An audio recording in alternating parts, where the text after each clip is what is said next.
To weave in ends on the back of stockinette stitch, you're going to see a series of frowns and smiles. So these curves are smiles, and then they've got neighbouring frowns. So you're going to just go up into one of these frowns, and then instead of going up into another frown, you're going to tilt your needle to one side and go up into one of the above smiles.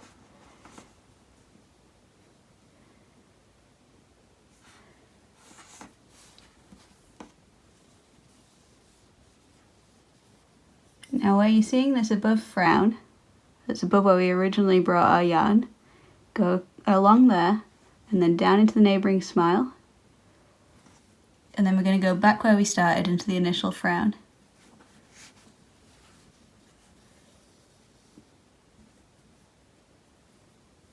And then we're going to repeat this process along the row.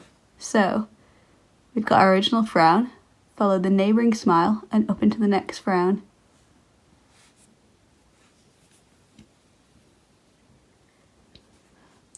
Then instead of going directly up into the next frown, you're going to go into the neighbouring smile,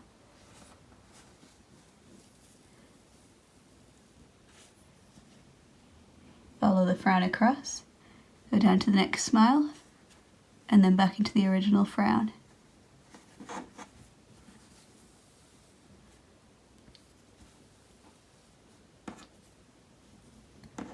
And then once more, just going along here, up to one side,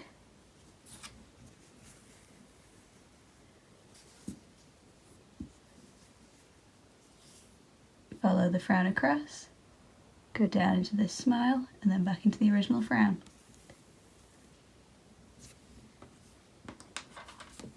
This ensures your fabric stays nice and stretchy without being restricted by the woven in end.